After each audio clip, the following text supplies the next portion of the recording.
최진봉의 시사포커스, 성공회대 최진봉 교수와 함께합니다. 교수님 안녕하세요. 예, 안녕하십니까? 네, 4.7 재보선 후보 등록이 어제부터 시작이 됐죠. 예, 어제 야권의 서울시장 후보 단일화 합의가 이뤄지지 못하고 오세훈 후보, 네. 안철수 후보 각각 후보 등록을 했는데 오늘 또 안철수 후보는 오세훈 쪽 단일화 방식을 수용하겠다고 밝혔어요. 정말 예. 반전에 반전을 거듭하고 있는데 먼저 어제 이렇게 각각 후보 등록을 한 배경부터 좀 볼까요? 일단은 양보를 안 한 거죠. 그러니까 마지막 막판에 가장 문제가 됐던 게 뭐냐면 이제 유선 전화하고 무선 전화를 이제 여론조사 방식에서 어느 정도까지 집어넣을 거냐 하는 문제가 논란이 됐었어요. 네. 안철수 후보 측에서는 100% 무선 전화를 해야 된다 그렇게 주장을 했고 오세훈 후보 측에서는 10% 정도 유선 전화를 함께 하자라고 얘기를 했는데 아마 이제 오세훈 후보 입장에서는 약간 이제 연령대가 높으시거나 보수적 성향을 보이는 분들이 이제 집에 유선 전화를 많이 쓰시잖아요. 네. 그러다 보니까 이제 오 후보 측에서는 이제 본인들한테 좀 유리하게 유선 전화를 10% 정도 집어넣자라고 주장을 했고, 안철수 후보는 이제 아무래도 젊은 층이나 중도 진영에 있는 분들이 더 지지를 많이 하고 있다고 생각하기 때문에 100% 무선 전화로 하자. 이러면서 이제 논란이 됐던 건데요. 네. 그게 이제 물론 이제 안철수 후보가 오늘 그렇게 얘기를 했습니다만 이게 그렇다고 해서 모든 게 다 결정된 건 아니기 때문에 좀 지켜봐야 된다는 생각이 들고 또 하나는 일단 후보 등록을 두 분이 다 하셨기 때문에 투표 용지에는 두 사람 이름이 같이 이제 들어가게 되는 거잖아요. 물론 29일까지 이제 투표 인쇄 전까지 단일화가 이루어지면 이름 옆에 이제 사퇴하는 분 이름표 사퇴라고 이제 글이 쓰여지게 되거든요. 네네. 그래서 어느 정도 이렇게 뭐랄까요? 본인을 찍는 것을 막을 수 있는데 그럼에도 불구하고 사표 어쨌든 발생 가능성이 좀 늘어나긴 하는 그렇죠. 거죠. 네, 맞습니다. 사표 발생을 좀 막을 수 있는데 문제는 이름이 세 군데 다 들어가게 되면 네. 그거 자체가 사실은 사표를 발생시킬 수 있는 요인이 될 수 있거든요. 네. 그래서 그런 부분에 있어서 상당히 좀 불리한 상황이 됐다고 볼 수 있죠. 그러니까 오세훈 후보는 유선 전화 반영을 원한 거고 안철수 후보는 100% 무선 전화로 진행하자는 입장이었던 건데 그럼 이번에 안철수 후보가 오세훈 쪽 단일화 방식을 수용하겠다고 한 거면 이 오세훈 쪽 유선 전화 반영을 합의하겠다는 거겠죠? 뭐 그렇게 보여져요. 아마 이제 그렇게 들려지는데 이제 네네. 또 하나는 물론 지난번에 이제 그건 합의가 어느 정도 된 걸로 알려지고 있는데요. 네네. 예컨대 경쟁력을 물어볼 거냐, 적합도를 물어볼 거냐, 문항에 갖고도 논란이 됐었거든요. 근데 이 문제를 이제 안철수 후보가 그대로 받아들이면서 이걸 받아들일지 아니면 하나를 내주면서 또 다른 부분을 요구할지는 모르겠어요. 그게 왜냐면 사실은 어제도 이 문제 가지고 합의됐다 그랬다가 또 네네, 갑자기 맞아요. 협상단에서 안 되고 이랬거든요. 그러니까 푸닝으로 벌어졌죠. 네네. 그렇죠. 그러니까 안철수 후보의 말이 어떤 의미인지는 이제 협상팀에서 실제로 협상을 하면서 또 그게 이제 실현이 되는 거거든요. 네. 그래서 그 부분은 단정적으로 얘기할 수 있는 상황은 아닌 것 같아요. 협상팀에서 최종적으로 협상을 해서 단일화를 만들어낼 때까지는 명확하게 어떤 부분을 양보한 것인지를 지금 단계에서 완벽하게 알기는 좀 어렵지 않겠나는 생각이 듭니다. 그리고 사실 후보 등록 전까지 단일화를 하지 않으면 좀 더 오래 끌 줄 알았는데 이렇게 바로 다음 날 안철수 후보가 이렇게 단일화 방식 수용하겠다고 밝혀서 하루 만에 이럴 걸 왜 어제는 합의를 못했을까 이런 의문도 생기거든요. 그런 생각도 들죠. 사실은 이제 제가 볼 때는요, 양보를 할 수 없는 상황이 돼버린 거예요. 그러니까 무슨 말이냐면 두 사람 중에 한 사람에게 좀 지지율이 차이가 많이 나면 그러면 사실 양보가 더 잘 될 수 있어요. 첫 번째 조건. 두 번째 조건은 만약에 3자 대결해서 이제 여당 후보인 방인선 후보가 이제 상당히 높은 표 차로 이기는 걸로 나오면 단일화에 대해서 감절함이 있을 거 아니겠어요? 네네. 그런데 지난번 여론조사 결과 중에 하나가 방인선 후보하고 3자 대결해도 오세훈 후보가 오차 범위 내에서 앞서는 걸로 나왔어요. 그러다 보면 이제 이거 꼭 단일화를 해야 되나? 이런 이제 생각이 들 것이고 이제 그런 것들이 결국 영향을 미쳤다고 보거든요. 근데 안철수 대표 입장에서는 지금 상황에서 본인이 정치적으로 봤을 때 양보를 하면서까지 할 수 있는 상황이 아니라고 봐요.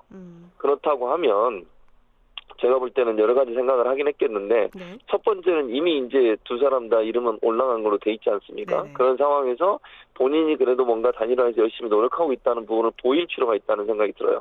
그것이 결국은 보수층을 끌어안는 데 도움이 된다고 보여지거든요. 그러니까 본인 입장에서는 중도층은 어느 정도 본인한테 와 있다고 보지만 보수층의 지지를 얻기 위해서는 단일화를 어떻게든지 불씨를 살려서 단일화에 대한 노력을 하고 있다는 점들을 부각시킬 필요가 있고 그런 차원에서 본다고 하면 오늘 또다시 그런 발표를 한 것은 보수층을 좀 더 많이 본인 쪽으로 끌어오기 위한 그런 어떤 그 전략 중에 하나가 아니겠나 그렇게 생각이 됩니다. 보수 결집을 위한 하나의 전략이다.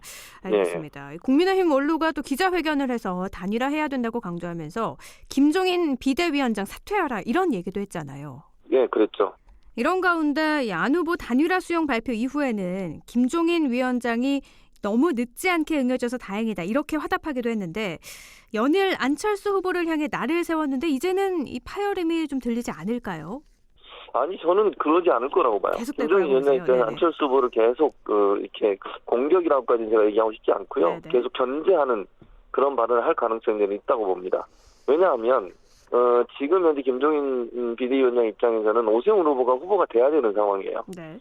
제가 왜 이렇게 말씀을 드리냐면 만약에 오세훈 후보가 후보가 안 되고 경선이나 아니면 단일화 과정에서 안철수 후보가 만약에 후보가 되면요. 김종인 비대위원장의 위치가 상당히 흔들릴 가능성이 있습니다. 네. 어제도 그 김무성 전 의원이나 그다음에 이재호 전 의원, 김문수 전 지사 이런 분들이 김종인 비대위원장 물러나라고 그랬잖아요. 그렇게 얘기한 것은 결국 당내에 김종인 비대위원장에 대해서 불만을 갖고 있는 세력이 어느 정도 존재하고 있는 상황이기 때문에 만약 이번에 오세훈 후보가 경선에서 그러니까 단일화 과정에서 후보가 안 되고 제1야당이 후보를 못 내는 상황이 되면 그 책임을 물을 겁니다. 네. 그렇게 되면 김종인 비대위원장 입장에 상당히 어려운 상황에 빠질 수 있어요. 그러면 본인은 수단과 방법을 가리지 않고 오세훈 후보가 되도록 만들어야 되는 상황인 거죠. 네. 그래서 안철수 후보를 더 강하게 압박하면서 양보를 하도록 밀어붙일 가능성이 있다. 그래서 단일화 과정에서도 가능한 국민의힘 쪽이 유리한 쪽으로 단일화 룰을 만들려고 노력을 할 거고요. 네. 그런 상황이라고 하면 제가 볼 때 김종인 비대위원장 입장에서 안철수 후보에 대해서 좀 더 강하게 압박할 가능성은 아직도 남아있다고 저는 봅니다. 중진들 만나서 오세훈 후보로 단일화하겠다 이렇게 밝히기도 했는데 앞으로 계속될 것이다 이렇게 보시는 거네요. 그리고 오세훈 안철수 후보 단일화 과정에서 배우자 이름이 또 거론되기도 했었잖아요. 이건 어떻게 된 이야기죠? 네. 아니, 그게 어떻게 된 내용이냐면요. 사실은 이제 배우자 문제 때문에 두 분이 이름이 똑같아요. 그 배우자분이 네. 안철수 후보하고 그다음에 김종인 비대위원장 그 두 분의 부인 되시는 분들이 성함이 같은데 처음에 이제 이런 이준석 그 비대위원이라고 그래야 되나요? 전 위원이죠. 전 비대위원이 그런 얘기를 했거든요. 안철수 후보가 부인 때문에 영향을 받아가지고 단일화 열심히 안 한다 이런 투에 얘기를 한 적이 있었어요. 네. 근데 질문을 했었고요. 그거는 그때 받아쳤어요. 안철수 후보 뭐라고 받아쳤냐면 이제 김종인 비대위원장도 부인 되시는 분의 영향을 받아서 저에 대해서 그렇게 얘기하고 단일화에 적극적으로 나오지 않는 거 아니냐 이런 얘기를 맞받아쳤거든요. 네. 그래서 이제 김종인 비대위원장이 기자들이 그 문제를 질문을 했어요. 사모님에 대해서 공격을 했는데 어떻게 생각하시냐 그랬더니 안철수 후보는 이상한 사람이다.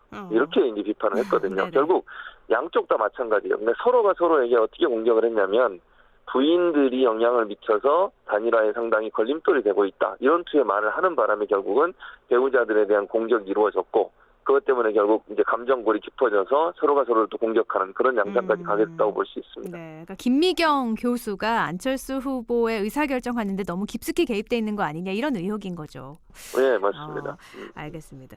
그나저나 LH 땅 투기 의혹의 불똥이 선거 전으로도 튀고 있는데 오세훈 후보의 내곡동 땅 특혜 보상 의혹, 민주당 공세가 계속되고 있어요.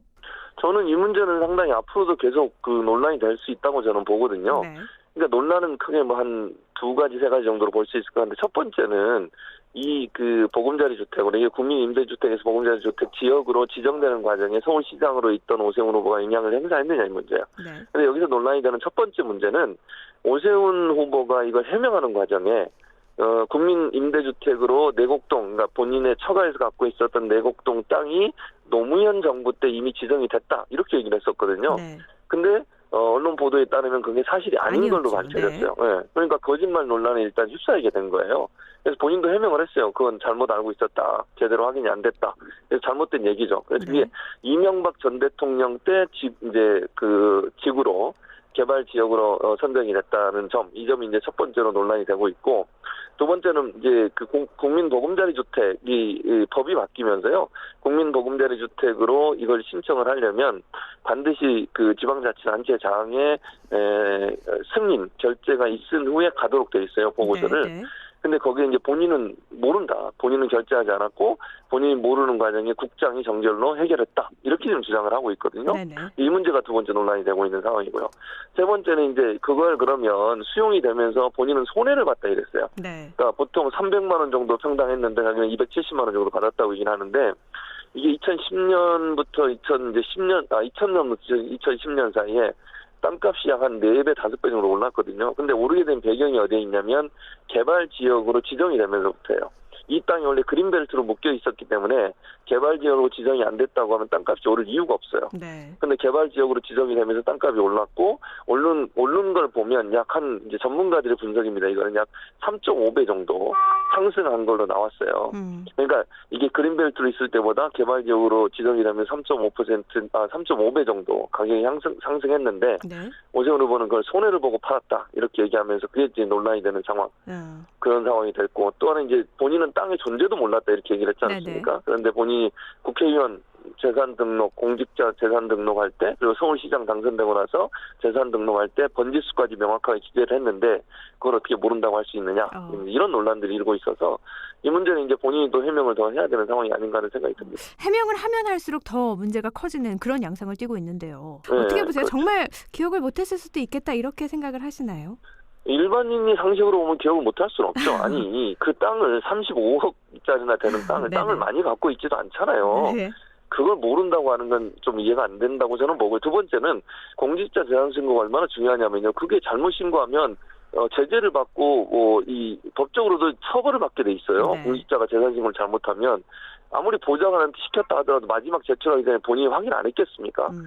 제가 볼 때는 확인 안 했다면 그게 더 웃기는 거예요. 네. 그럼 본인 재산을 보좌관한테 시켜가지고 그거 적어서 내라 이렇게 얘기한다는 것도 웃기지 않습니까? 네. 제가 볼 때는 그거는 약간 상식에 관해서 이해가 안 돼요. 더 국민들이 좀 황당했던 것은 어제 권성동 의원이 또 뭐라 그랬습니까? 대범한 사람은 그거 처가 땅 신경 안 쓴다. 네, 그렇게 얘기해서 그렇게 또 얘기하는 게 예, 그게 정말 국민들의 감정이 맞는 건지 저는 도저히 좀 이해가 안 됩니다. 알겠습니다. 또 민주당에서는 이렇게 오세훈 후보와 함께 박형준 후보에 대한 공세도 이어가고 있어요. 역시 부동산 투기 관련한 의혹인데 이것도 좀 알려주시죠. 그렇죠. 네. 부산에 있는 LTC가 고가 아파트거든요. 네. 근데 고가 아파트 2채를 갖고 있어요. 네. 오늘 또 새로 보도된 게 뭐냐면 원래는 그 다른 사람한테 그걸 샀다고 그렇게 얘기했거든요. 한 채는 아들 이름으로 돼 있고요. 네네. 한 채는 딸 이름으로 돼 있었는데, 그러니까 원래 부인으로 돼 있는데 그게 딸로부터 산 거예요. 그러니까 원래 그러니까 맨 처음 그걸 판 사람은 아직 밝혀지지 않았어요. 네. 근데 그걸 산 사람이 딸이었고 그 딸이 엄마한테 판 거예요. 그러니까 지금 박형준 후보의 부인이 그걸 가지고 있는 거죠. 그러니까 아들로부터 매입한 거죠, 부인이요? 네, 아들로부터 매입한 거잖아요. 그러니까 가족이 갖고 있는 집이 2채가 되는 거예요. 네. 근데 그게 공교롭게도 위아래로 같은 그 라인이에요. 그 또 하나 문제가 되는 게 뭐냐면 이게 그 당시에 이제 엄청나게 프리미엄이 붙어서 돈이 올랐잖아요. 네. 그런데 지금 거기에 산 걸 보면 뭐 600만 원, 700만 원 정도 프리미엄만 주고 구매한 걸로 돼 있거든요. 구입한 걸로. 네. 근데 그게 과연 상식적이냐, 즉 그 당시에 다른 아파트의 거래 내용과 비교했을 때 과연 그게 맞는 내용이냐 하는 논란이 일고 있고 이런 고가의 아파트를 2채나 그것도 젊은 나이에 있는 자녀들 이름으로 갖고 있는 것도 논란이 되고 있는 거죠. 그러니까 일반인이 볼 때 물론 뭐 본인이 돈 벌어서 본인 돈으로 샀다고 하면 문제가 저는 없다고 보지만 네. 국민 정세상 그거는 상당히 좀 논란이 될 수 있고 또 하나는 아까 말씀드린 것처럼 어떤 방식으로 그 집이 박형준 후보의 가족들에게 넘어갔는지 하는 부분은 아직 밝혀진 게 없어요. 그래서 왜냐하면 최초에 이제 분양을 받았던 사람이 어떤 이유로 그렇게 싸게 프리미엄을 받고 넘겨줬는지 하는 부분에 대한 의혹이 지금 제기되고 있어서 그 부분은 아마 이제 의혹이 어떻게 해명되느냐에 따라서 앞으로 어떻게 전개될지를 지켜봐야 될 것 같습니다. 네, 민주당 이야기를 좀 해보면 박영선 후보로 단일화는 순조롭게 진행이 됐지만 컨벤션 효과도 없고요. 또 야당에서는 박원순 전 서울시장 성희롱 사건 관련한 공세를 또 밀어붙이고 있어서 쉽지만은 않아 보여요. 그 문제는 이렇게 생각해요. 박영선 후보 관련해서 이제 그 피해자, 그러니까 성폭력 피해자라고 성폭력 피해자 다시 할게요. 네. 박영선 후보와 관련해서는 이미 이제 그 문제는 예전에 논란이 됐었고 논란이 된 사안이 어느 정도 여론에 반영이 됐다고 저는 보거든요. 물론 이번에 이제 피해자가 나와서 인터뷰를 하는 것이 박인슬 후보한테 부정적 영향을 미칠 가능성은 충분히 있죠. 왜냐하면 박 전 시장의 이제 이런 문제 때문에 선거가 이루어지게 됐고 거기에 대해서 민주당이 책임이 없다고 볼 수 없기 때문에 부정적 영향을 미칠 거라고 봅니다. 그러나 이게 이미 아까 말씀드린 것처럼 이미 어느 정도 여론에 반영이 된 사안이에요. 이 이슈 같은 경우에는. 그래서 제한적으로 영향을 미칠 거라는 생각이 들고 또 하나 박영선 후보가 지금 이 문제와 관련해서 태도를 보면 계속 사과하면서 피해자가 뭐 원하면 언제든지 만나서 직접 사과도 하겠다고 얘기를 했고요. 어제는 고민정 대변인 사퇴를 시켰습니다. 그것도 저는 이 부분에 대한 반응이라고 보거든요. 즉 박영선 후보 측에서 지금 하는 행동을 보면 즉각적으로 이 문제는 즉각 사과하면서 문제 해결을 위해 적극적으로 노력하는 모습을 보여주고 있기 때문에 이 문제가 선거에 아주 큰 영향을 미치지는 않을 거다. 물론 제가 이제 영향을 미치지 않을 거라고 보지는 않습니다. 어느 정도 영향을 미칠 거지만 제한적인 영향을 미칠 거다. 두 가지 이유를 말씀을 드려요. 첫째는 이미 여론에 이 문제는 어느 정도 반영이 된 상태고 두 번째는 박영선 후보가 이 문제에서 아주 단호하게 대처하는 모습이 어찌 보면 문제 해결을 위해서 노력하는 모습으로 비춰져서 여론에 크게 악영향을 미칠 가능성은 없다. 이렇게 보여집니다. 고민정 더불어민주당 의원이 사퇴한 배경이 박원순 서울시장 성추행 사건 피해자를 피해 호소인이라고 불러서 이체 가해 논란이 있었던 거잖아요. 이렇게 문제가 바로바로 불거지면 바로 대응을 하면서 더 커지지 않게 막는 것 같은데. 그렇습니다. 알겠습니다. 하나만 짧게 더 짚어볼게요. LH 투기 의혹 진상조사에 대해서 여야가 특검, 국정조사 합의를 했는데 이렇게 전격 합의한 배경은 어디에 있다고 보세요? 저는 국민적 여론이라고 봐요. 국민들이 지금 이 사안을 가볍게 보지 않잖아요. 그 엄청난 분노가 일고 있는데 정치인들은 사실 이 문제에서 전혀 자유롭다고 보기 어렵다고 봐요, 저는. 왜냐하면 국회의원들이 하는 여러 가지 일 중에 하나가 정보를 다루는 일이잖아요. 국토부와 연관된 정보든 아니면 이렇게 개발 관련된 정보를 접근할 수 있는 그런 어떤 권한이 있는 사람들이에요. 그렇다고 하면 본인들도 떳떳하게 국민들 앞에 잘못된 점이 있는지 없는지 저는 검증받아야 된다고 보거든요.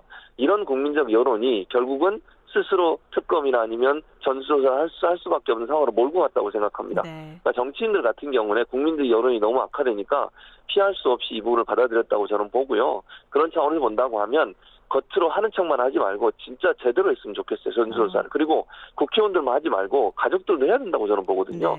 부동산 투기는 대체로 차명을 하는 경우가 많습니다. 본인들 해서 끝난다고 보지 말고 직계 가족들도 함께 해서 이런 문제가 있는지 없는지를 밝혀내는 거. 그래야 국민들이 국회에 대해 신뢰를 갖고 국회의원들 하는 일을 믿어줄 거 아니겠습니까? 그런 차원에서 본다고 하면 국회가 여론에 떠밀려서 하지 말고 좀 자발적으로 적극적으로 국민이 원하는 방향으로 결정하고 행동했으면 좋겠습니다. 뭐 큰 틀에서는 합의했지만 아직도 전수조사 진행할 기관도 선정하는 것도 관건이고요. 특검 수사 대상을 놓고도 기싸움이 예상되니까 이건 어떻게 되는지 다음 주에도 계속해서 이야기 나눠보죠. 오늘 말씀 고맙습니다. 예, 감사합니다. 최진봉의 시사포커스 성공회대 최진봉 교수였습니다.